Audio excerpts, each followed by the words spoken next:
Hey guys, thanks for joining me today. My name is Matt Speckman. I'm a CPA and we specialize in tax planning for real estate agents and real estate investors. And I want to show you something today specifically for real estate agents, more on that side, but something that can really help you boil down your taxes, may help you keep track of them and really use them to kind of leverage your overall knowledge of your finances. So let's take a quick look at how this works. Now I have it started off here on this fun little dashboard that can be useful, but we'll build up to that. We want to kind of show you how you get to this point and how you enter the details that arrive at a full picture. So what we're going to do is hop over to the inputs tab right now, and boom, we're here. Now this is essentially where you're going to enter all the information that you need into the worksheet.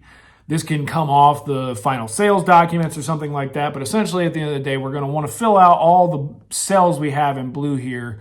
And again, the property inputs and the sales inputs specifically are going to come from documents you probably have, or you can pick the numbers right off. But the key inputs to really drive an additional value here are those tax inputs. We can help you understand how to use something like that, how to build something like this.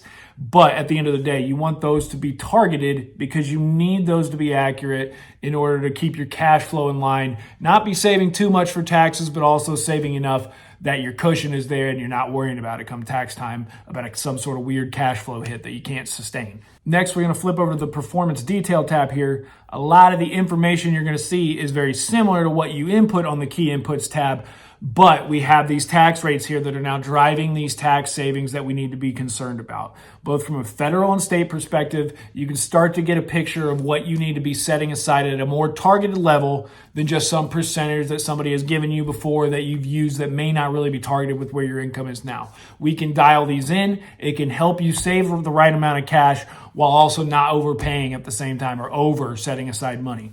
And of course, the second key additional benefit here is the kind of the more professional view, the more outlined view of your finances that you can get when you line things up like this and start to understand how it works. Really, at the end of the day, what are we doing here? We're just summing up your key fees and transaction splits that are going to end up leading to your net commission, right? But you have a full view of exactly what that is. And again, as you get some comfort in using this, you'll understand how to dial it in for you and really how to make sure these metrics are specific to what you need and what your situation is. And once you're comfortable with how those two types of tabs work well, you can get something like this, a dashboard.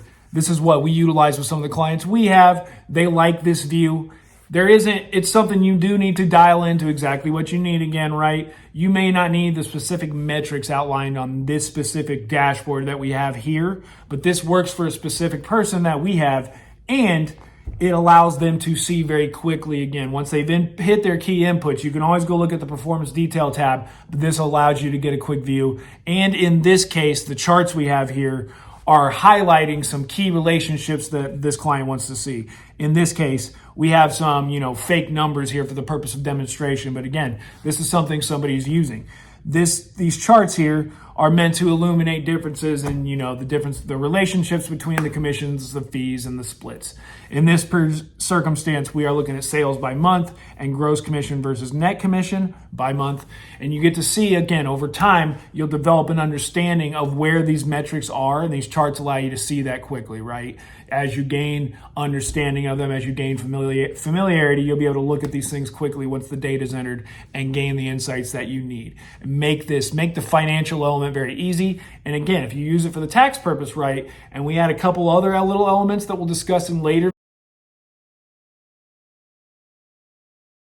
videos, like an expense tracker that properly tracks your taxes, this can be a really powerful tool. We'll have future videos demonstrating it, but I just wanted to get this out there for you guys. Something, if you're in the real estate business, you should be thinking about something like this, or come talk to us if you like this idea. We'll figure out how to get it working for you.